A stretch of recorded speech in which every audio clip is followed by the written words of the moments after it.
Good morning friends, so welcome to the prelims booster session. आज का पहला topic है appointment of election commission. Polity के लिए टॉपिक इंपॉर्टेंट है। एक 5 जज कॉन्स्टिट्यूशन बेंच जो है उन्होंने यूनानिमसली रूल किया है कि एक हाई पावर कमेटी होगी, prime minister, leader of opposition in Lok Sabha और चीफ जस्टिस ऑफ इंडिया की मिलाकर, जो कि चीफ इलेक्शन कमिश्नर और इलेक्शन कमिश्नर स्कोप से चूज़ किया करेगी। तो ये एक इंटरिम अरेंजमेंट है, ठीक है। तो इसका हम बैकग्राउंड पहले तो हम देखते हैं कि ये है क्या, क्यों ऐसा जो है निर्णय लिया गया है। तो 2015 में एक पीआईएल फाइल की गई सुप्रीम कोर्ट में कि एग्जीक्यूटिव जो है वो ईसीआई की अपॉइंटमेंट करता है, उसकी वजह से जो है वो ईसीआई की जो है इंडिपेंडेंस डिग्रेड हो रही है। और ये आर्टिकल 324 क्लॉज 2 को भी वायलेट करता है ये सिस्टम। इसके लिए जो है सुप्रीम कोर्ट में पीआईएल फाइल किया गया। तो अब इसमें जो है, अगर हम पहले तो ये देखते हैं कि जो हमारे सीईसी जो चीफ इलेक्शन कमीशन होते हैं और इलेक्शन कमिश्नर्स कैसे जो है अपॉइंट किए जाते हैं। अंडर आर्टिकल 324 टू 329 हमारे कॉन्स्टिट्यूशन में जो है वो मेंशन करता है कि जो इलेक्शन कमीशन है वो superintendence, direction, control of elections देखेंगे। और उसके लिए अभी तक कोई लेजिस्लेटिव प्रोसेस जो है वो कॉन्स्टिट्यूशन डिफाइन नहीं करता है। कॉन्स्टिट्यूशन कहता है कि पार्लियामेंट एक लॉ बना सकती है जिससे कि जो है इलेक्शन कमीशन को कैसे अपॉइंट किया जाएगा वो उसमें डिफाइन किया जाएगा। लेकिन अभी तक कोई लॉ ऐसा बनाया नहीं है पार्लियामेंट में। तो अभी तक क्या होता है कि प्रेसिडेंट ही जो है अपॉइंटमेंट करते हैं on the advice of union council of ministers.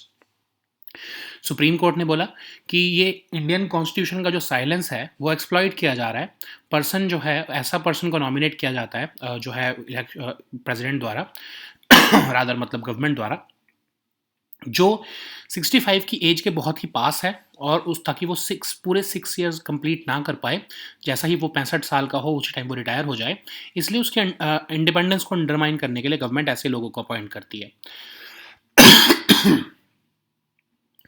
इसीलिए जो बेंच है उन्होंने ये आइडिया रखा कि चीफ जस्टिस का होना उस कमेटी में, कि जिसमें इलेक्शन कमिश्नर्स और चीफ इलेक्शन कमिश्नर्स अपॉइंट हो रहे हैं, बहुत ही इंपॉर्टेंट है ताकि इंडिपेंडेंस और न्यूट्रलिटी इलेक्शन कमिश्नर की बनी रहे, ठीक है।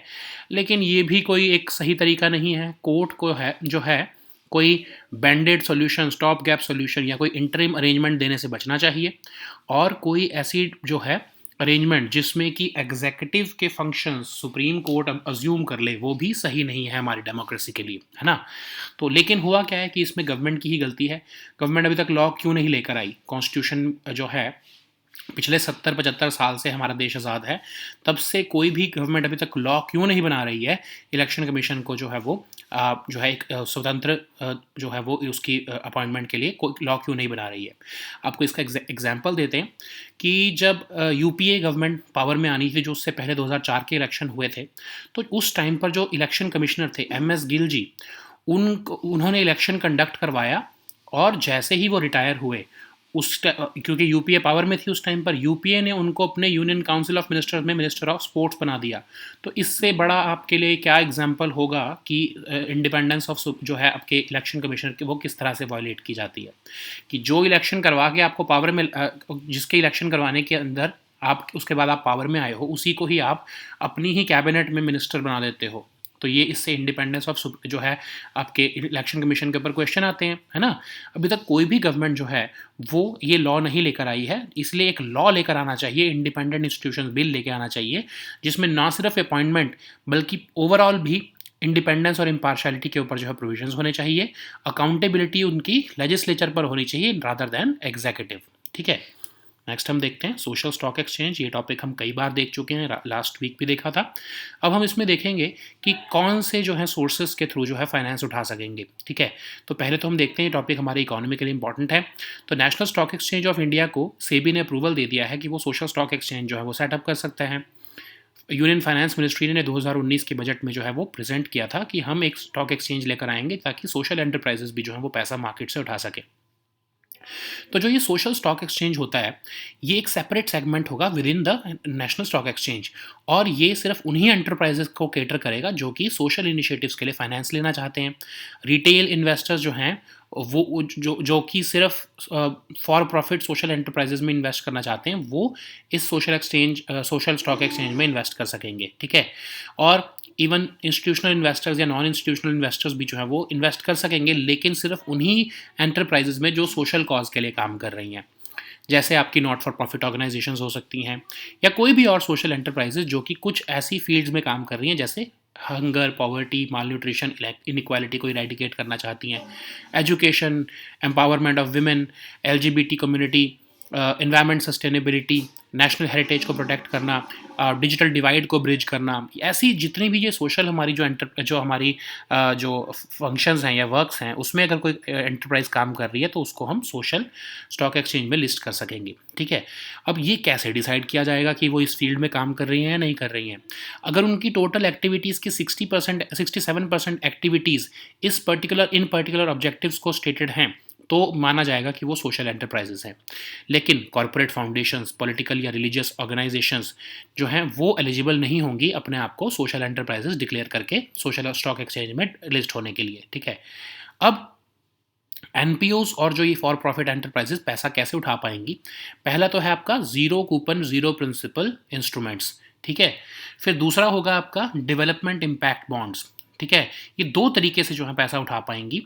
मतलब डेवलपमेंट इम्पैक्ट बॉन्ड्स क्या होते हैं? अभी zero coupon zero principal bond तो हम आपको बाद में समझाते हैं, पहले हम ये देखते हैं डेवलपमेंट इम्पैक्ट बॉन्ड्स क्या होते हैं।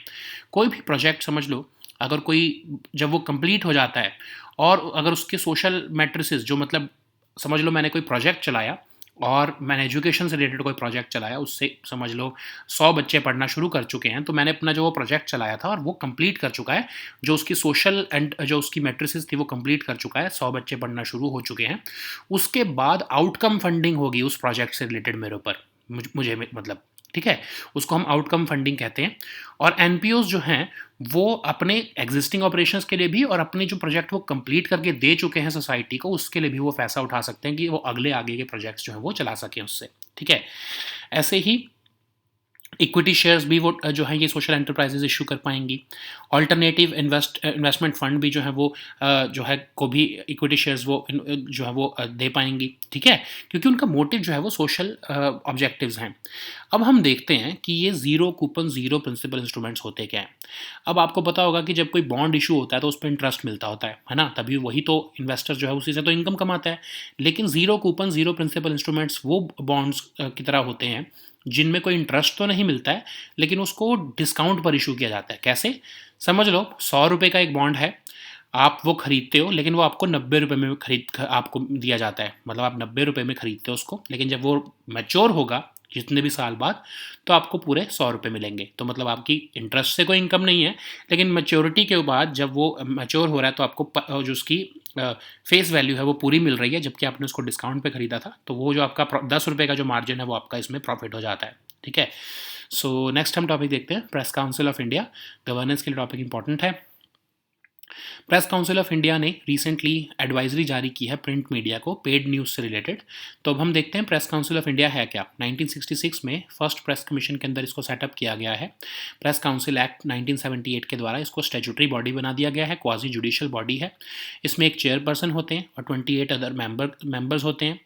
चेयरपर्सन जो होते हैं उनको कमेटी एक नॉमिनेट करती है, जो कि chairman of Rajya Sabha, speaker of Lok Sabha और one representative of press council होती हैं। ठीक है, अब जो चेयरपर्सन और मेंबर्स हैं उनकी जो टेन्योर होता है वो 3 साल का होता है। Press council of India media की प्रैक्टिसेस और फ्रीडम ऑफ प्रेस को जो है वो इंश्योर करने के लिए काम करती है। ये देखती है कि कोड ऑफ कंडक्ट जो है वो जर्नलिस्ट फॉलो कर रहे हैं, न्यूज़पेपर्स जो हैं वो फॉलो कर रहे हैं। इवन अगर कोई प्रॉब्लम है, कोई मोनोपोली क्रिएट हो रही है ओनरशिप से रिलेटेड न्यूज़पेपर्स में, तो उसका भी जो है वो, क्योंकि मोनोपोली अगर आ जाएगी तो सिर्फ एक ही ओनरशिप जो है अगर हो जाएगी, तो सारे न्यूज़पेपर्स अगर एक ही ओनरशिप के अंडर आ जाएंगे तो सिर्फ उन्हीं का ही जो है वो उनके पास इंफॉर्मेशन का कंट्रोल हो जाएगा हमारी सोसाइटी में। तो उससे रिलेटेड रेमेडीज़ भी जो है पीसीआई देता है। पावर्स इनकी क्या होती हैं? क्योंकि इनके पास क्वाजी जुडिशियल पावर्स होती हैं, तो इनके पास जो भी कंप्लेंट आती है, ये जर्नलिस्टिक एथिक्स से रिलेटेड जो भी कंप्लेंट्स होती हैं उसके ऊपर ये अपना फैसला देते हैं। और जो भी इनका डिसीजन होता है उसकी उतनी ही एक वैल्यू होती है जितनी एक सिविल कोर्ट की डिसीजन की होती है। ठीक है, इनका जो भी फैसला होता है वो फाइनल होता है और उसको कोर्ट में चैलेंज नहीं किया जा सकता। नेक्स्ट हम टॉपिक देखते हैं ई फार्मेसीज, सोशल इश्यूज़ के लिए टॉपिक इंपॉर्टेंट है। Union ministry of health and family welfare ने 20 companies including 1mg, Flipkart, Apollo, PharmEasy, इनको जो है ऑनलाइन मेडिसिन बेचने के लिए जो है वो एक तरह से पुल अप किया है। क्योंकि AIOCD जो कि केमिस्ट्स की जो है एक लॉबी है, उन्होंने कहा कि वो कंट्री वाइड एजुटेशन करेंगे अगर गवर्नमेंट एक्ट नहीं करती है तो। अगर हम देखें तो कौन सा लेजिस्लेटिव फ्रेमवर्क जो है ई फार्मेसीज को रेगुलेट करता है इंडिया में, एक्चुअली कोई भी नहीं है। कोई भी एग्जैक्ट रूल्स नहीं है जो कि ई ड्रग स्टोर्स को इंडिया में रेगुलेट करते हो। इसलिए ड्रग्स एंड कॉस्मेटिक एक्ट के अंदर ही जो है ई फार्मेसीज को रेगुलेट किया जाता है। और आईटी एक्ट के अंदर जैसे एक नॉर्मल ई कॉमर्स कंपनी को सोचा जाता है, वैसे ही ई फार्मेसीज को भी आईटी एक्ट के अंदर ही जो है वो डाला गया है। ओवरऑल फिर भी drug controller general of India जो है अप्रूवल देते हैं सेटअप करने का e pharmacies. Ministry of health and family welfare ने ड्राफ्ट रूल्स जो हैं 2018 में जो है वो निकाले तो थे, लेकिन अभी तक जो है वो ग्रुप ऑफ मिनिस्टर से उसको अप्रूवल नहीं मिला है और वो प्रपोजल अभी तक होल्ड पर है। मल्टीपल कोर्ट ऑर्डर्स जो हैं उन्होंने भी बोला है 172nd पार्लियामेंट्री स्टैंडिंग कमेटी की रिपोर्ट ने भी बोला है कि रेगुलेट करो ई फार्मेसीज को। तो एक एडमिनिस्ट्रेटिव स्ट्रक्चर बनाना ज़रूरी है ताकि ई फार्मेसी सेक्टर को रेगुलेट किया जा सके। अब ये ई फार्मेसीज कैसे compete करती हैं केमिस्ट शॉप से? ऑफ कोर्स हेफ्टी डिस्काउंट्स देती हैं क्योंकि इनको तो $1 बिलियन की इन्वेस्टमेंट मिली होती है as compare to chemist, local chemist. और ये door step delivery of medicine देती हैं, तो इसलिए जो है कंज्यूमर्स इनकी तरफ ज़्यादा अट्रैक्ट होते हैं।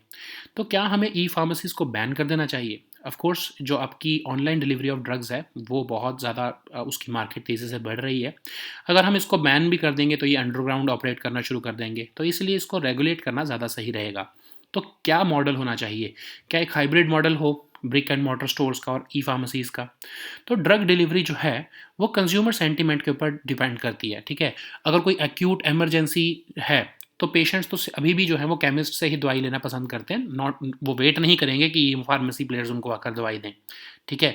तो इसलिए सिर्फ हम इनको रेगुलेट करें अगर ई कॉमर्स प्लेटफॉर्म्स को, ई फार्मेसीज को, तो ही बेहतर रहेगा रादर दैन इनको बैन करना, ठीक है।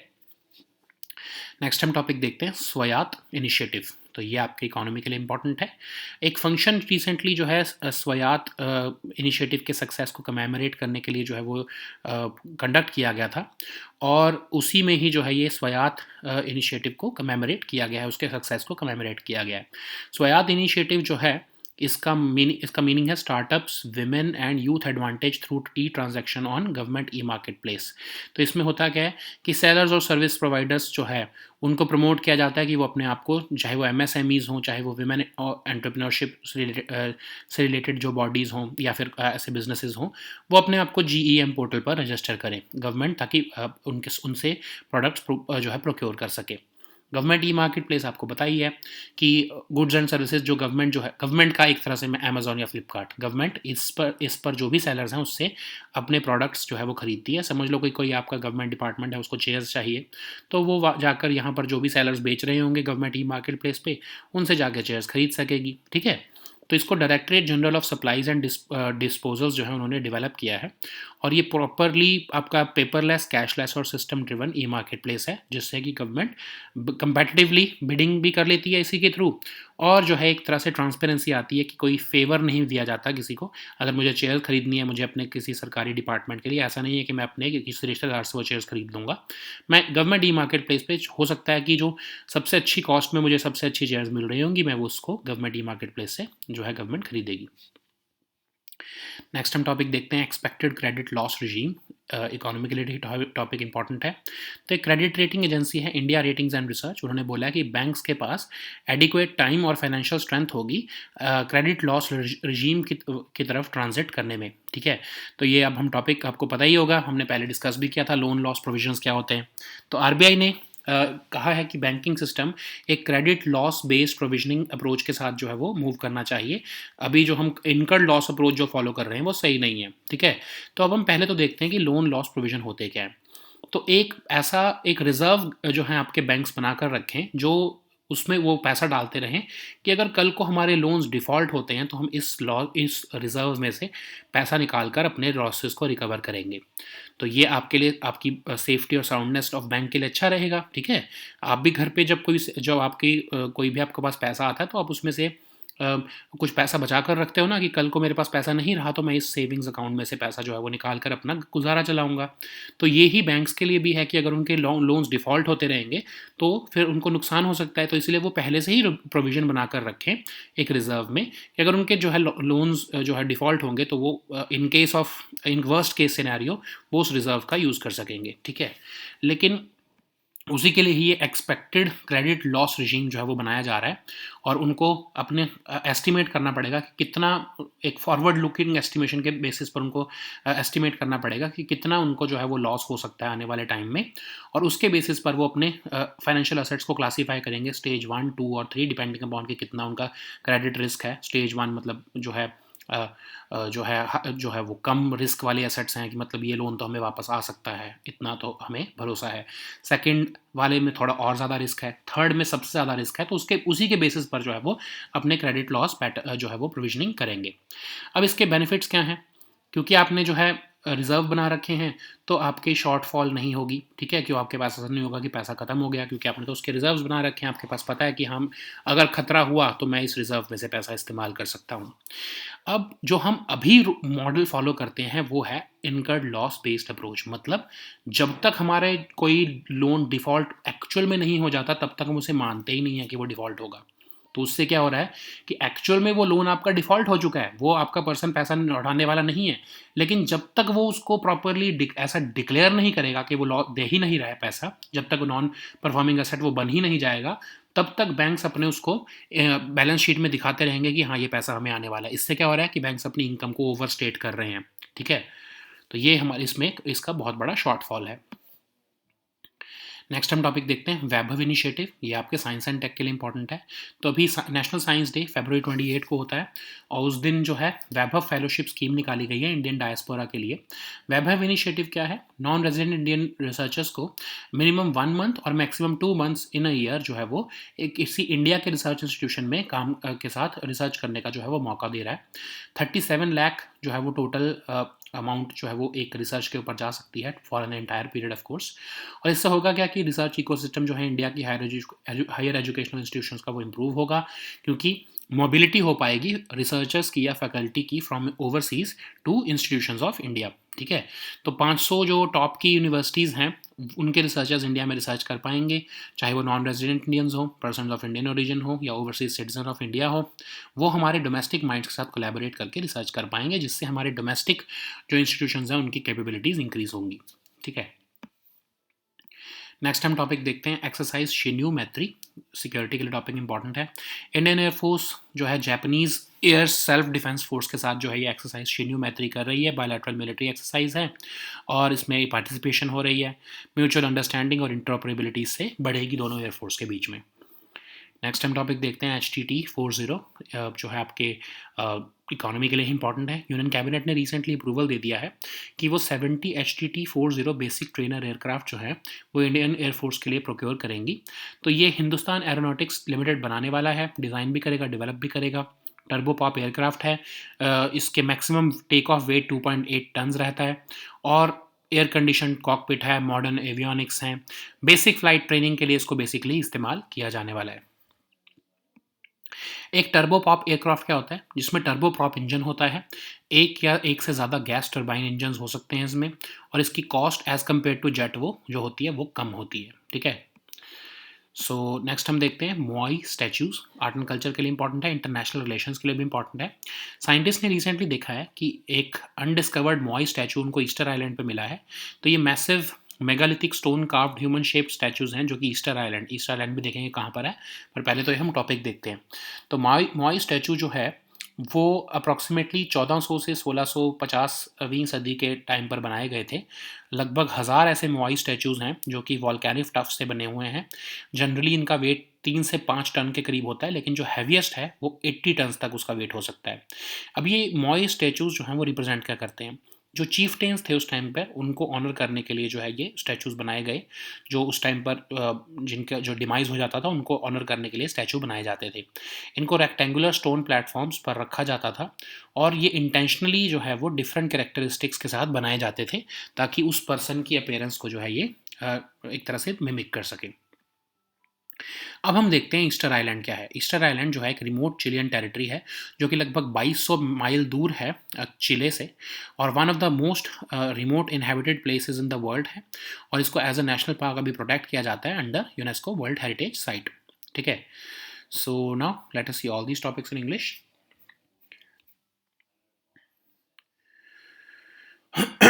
So the first topic is appointment of election commission. This topic is important for your polity section. So a 5-judge constitution bench of the Supreme Court has unanimously passed the decision that a high power committee consisting of Prime Minister, Leader of Opposition in Lok Sabha, and Chief Justice of India will be picking up the future Chief Election Commissioners and Election Commissioners of India. So, what is the background of this topic? So, you know that in 2015, a PIL was filed in Supreme Court that executive is making appointments to the ECI, which is degrading its independence over time, and it is violating Article 324, Clause 2 of the Constitution. Because the executive is itself making the appointments through the president. So, how these Chief Election Commission and ECs are appointed in India?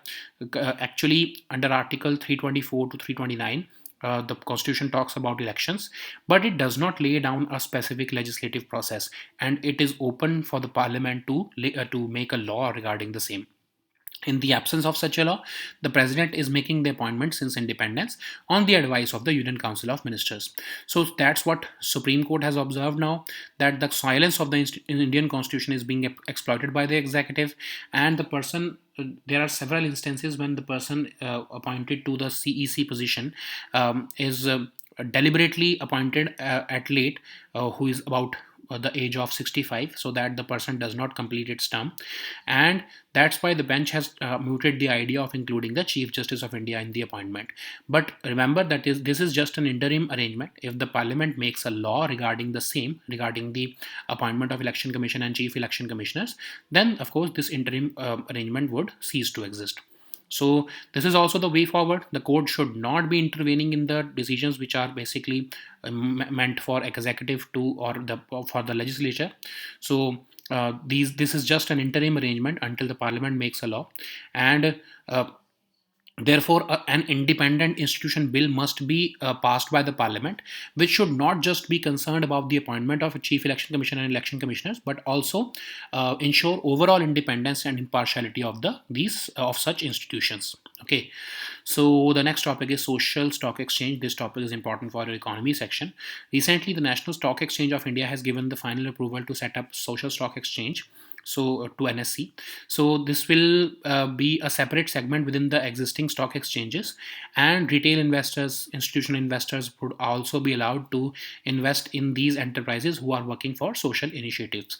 So a non-profit organization or for-profit social enterprises would be recognized as social enterprises if they are working in these fields, like eradicating hunger, poverty, malnutrition, inequality, promoting education, employability, equality, empowerment of women, LGBT community, protecting national heritage, or bridging the social digital divide, among other things. So how would you identify that a particular social enterprise is actually involved in it? If 67% of their activities are directed towards attaining the stated objectives, then that particular enterprise would be considered as a social enterprise. But there are exceptions also. Corporate foundations, political and religious organizations, they would not be identified as a social enterprise. How do these non-profit organizations and the for-profit enterprises raise money? So these NPOs would be using the zero coupon, zero principal approach to raise money, and these would also be allowed to explore the development impact bonds. So what are development impact bonds? So once, let's suppose that I am a social enterprise, I have stated that I will be designing a project through which 100 children would get education.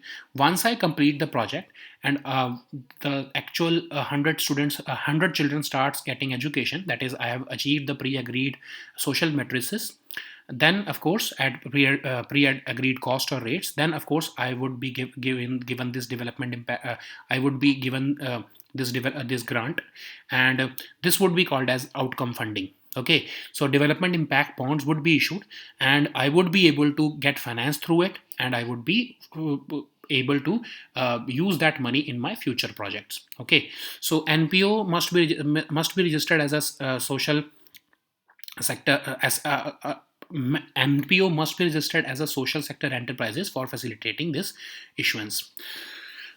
So what are the for-profit enterprises? So they would be issuing the equity shares. They would also be able to explore the alternative investment fund, but they must be able to comply with all the provisions of ICDR regulations. ICDR is Issue of Capital and Disclosure Requirements. So what are now let us see what is these zero coupon, zero principal instruments. So suppose you know that when how the bonds market work. So when you purchase a bond, you are an investor and you get yearly or quarterly or monthly interest on the same. So that's how you earn income from that particular bond. But in zero coupon bond, what happens is that the bond, let's suppose that its face value is 100 rupees, but they are issued to you at 90 rupees. Okay, so you have purchased that bond at 90 rupees, but when it would be matured, you would be given the 100 rupees. So that's why you would have a margin of 10 rupees. So basically a debt or a debt bond basically is being issued at a discount to you, and the margin that is there between the discount is your profit. So the next topic is Press Council of India. This topic is important for the governance section. So Press Council of India has recently issued an advisory to print media on paid news. So this Press Council of India was first set up in 1966, and it was made by the Parliament on the recommendations of First Press Commission. And a Press Council Act was passed in 1978, and that's why now it is a statutory body or a quasi-judicial body also. It consists of a chairperson and 28 other members. The chairperson is nominated by a committee, which consists of a chairman of Rajya Sabha, speaker of Lok Sabha, and one representative of the council. And the term of chairperson and members of this commission, of this council, is actually 3 years. So what are the functions of this PCI? So this PCI is basically meant to check the media practice of freedom of the press, and apart from that, they also ensure that the code of conduct for journalists and newspapers is kept, and it also ensures that there is no monopoly in ownership of newspapers, and in case it is happening, then it also suggests remedies for the same. It has the power of it is a quasi-judicial body. That's why it has the power to adjudicate the complaints against the press for violation of journalistic ethics, and it has the same powers throughout India as vested in a civil court. Its decision is final and it cannot be challenged in any court of law. So the next topic is e-pharmacies. This topic is important for your economy section. Recently, Union Health Ministry has pulled up 20 companies, including Flipkart, 1mg, Apollo, etc., for selling medicines online. So this has happened because the AIOCD, which is a powerful lobby of chemists, have threatened to launch a countrywide agitation if the government does not act against these online e-pharmacies. So what is the legislative framework which is regulating this e-pharmacies network in India? Actually, there are no rules that are in place for these e-drug stores. Currently, these e-pharmacies in India are following the Drug and Cosmetics Act rules mentioned in the Drugs and Cosmetics Act of 1940, and they are being treated as just any other e-commerce company under the IT Act. So but of course the approval for e-pharmacies are given by the Drug Controllers General of India, and in 2018 the Ministry of Health and Family Welfare came out with draft rules, but of course it has not yet received the recommendation of the group of ministers. Multiple court orders, Parliamentary Standing Committee report has said that there should be an administrative structure which should be regulating this e-pharmacy sector. So how are these e-pharmacies competing with chemist shops? Of course, they are offering heavy discounts on medicines. They are also facilitating doorstep delivery for the consumers. And so because this is harming the chemist shops, should we ban them?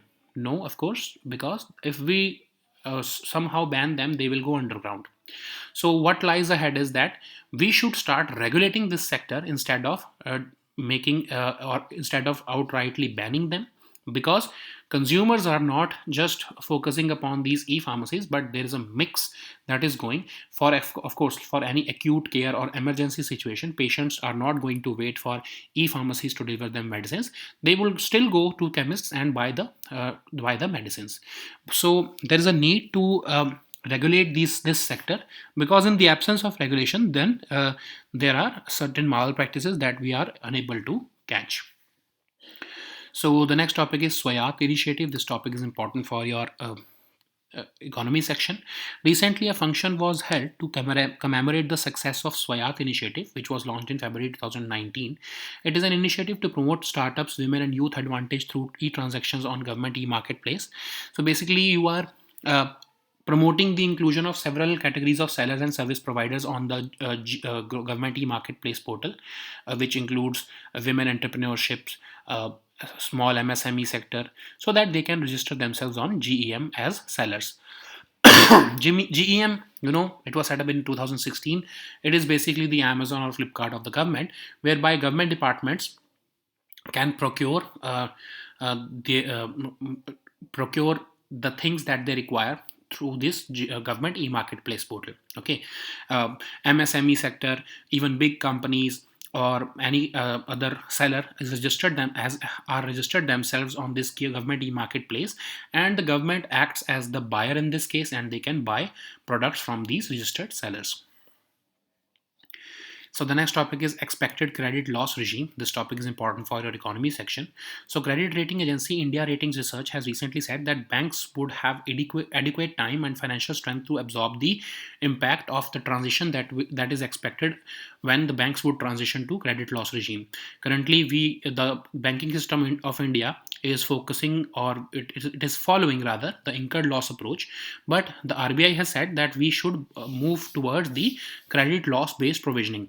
So what is this loan loss provision? So currently, not currently, just see that if these banks should be making a loan reserve or loss reserve rather, to ensure that if they're the loans that they have forwarded, if they go on default mode, then they should have certain money left as a provision or in their balance sheet, through which they can indemnify their loss. Okay, so banks should use these loan loss reserves to cover the loss, and this can be determined using a formula. What would be the formula? The banks would have to classify their financial assets in stage 1, 2, and 3. Stage 1 would be that these assets or these loans are less risky. There is a chance that this person who has taken loan from us would be returning us the money. The second stage would be those assets which are having a good chance of defaulting. So for that you have to make provisioning, and the stage 3 assets are those which have a very high chance of defaulting on the loan. So based upon estimating these assets, these banks would be required to make a loan loss provisions in their balance sheet, so that in case of a default, the banking system would not collapse, or the banking system would not suffer. So of course, this is also the benefit of this regime. There would not be any shortfall in case of default, and it will also enhance the resilience of the banking system.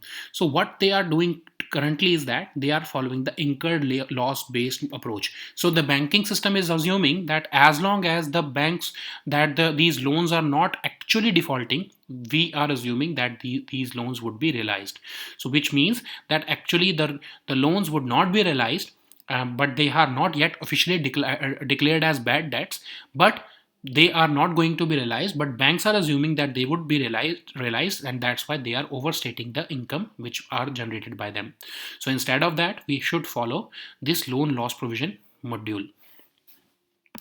So the next topic is Vaibhav initiative. This topic is important for your science and tech section. So recently, on the occasion of National Science Day, Vaibhav fellowship scheme for Indian diaspora has been launched.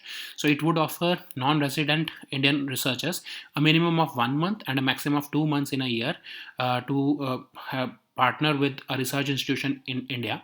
So the total amount that would be granted to them for the entire research period is 37 lakh rupees. So this would help our Indian higher education institutions to improve the research ecosystem because of mobility of these faculty or researchers from abroad. Researchers who are part of the top 500 world universities, they can either be non-resident Indians, persons of Indian origin, overseas citizens of India. They would have the option of collaborating their research with Indian partners, Indian higher education institutions, so that the domestic minds can be collaborating with the diaspora minds to enhance the capabilities of our domestic higher educational institutions. So the next topic is exercise Shinyometry. This topic is important for our security section. So Indian Air Force is participating in an exercise with Japanese Air Self-Defense Forces called exercise Shinyometry, and it's a bilateral military exercise between Indian Air Force and Japanese Air Self-Defense Forces, and this would of course enhance mutual understanding and interoperability between the two air forces. So the next topic is HTT-40. This topic is important for your security section. Union Cabinet has recently given approval to for the procurement of 70 HTT-40 basic trainer aircraft for the Indian Air Force. It will be designed and developed by Hindustan Aeronautics Limited. It will be having a turboprop aircraft, and it will have a maximum takeoff weight of 2.8 tons. This will have modern features like air conditioned cockpit, modern avionics, etc. They will be used for basic flight training, aerobatics, and instrument flying. What is a turboprop aircraft? So it uses a turboprop engine, which is having one or more gas turbine engines. It will have a lower operating cost than jets because they burn less fuel. So the next topic is Moai statues. This topic is important for your art and culture and international relations topics both. So recently, scientists have found a previously undiscovered Moai statue on Easter Island. So Moai statues are massive megalithic stone-carved human-shaped statues which are found on Easter Island, and they were built approximately in 1400 to 1650 AD. There are around 1000 Moai statues which are made up of volcanic tuff. On average, they weigh about 3 to 5 tons, but the heaviest one can weigh up to 80 tons. So these Moai statues represent what do these Moai statues represent? They were built in honor of chieftains who had passed away during that period, and they were intentionally made with different characteristics so that they can mimic the appearance of the person whom they are representing. So what is the Easter Island? It is a remote Chilean territory which is located in Pacific Ocean, roughly about 2200 miles from mainland Chile. It is one of the most remote inhabited places in the world, and it is being protected as a national park under the UNESCO World Heritage Site status. So these were our topics for today. We'll meet next time with new topics. Please also download the weekly current affairs compilation from our Telegram group today. Until then, goodbye and take care.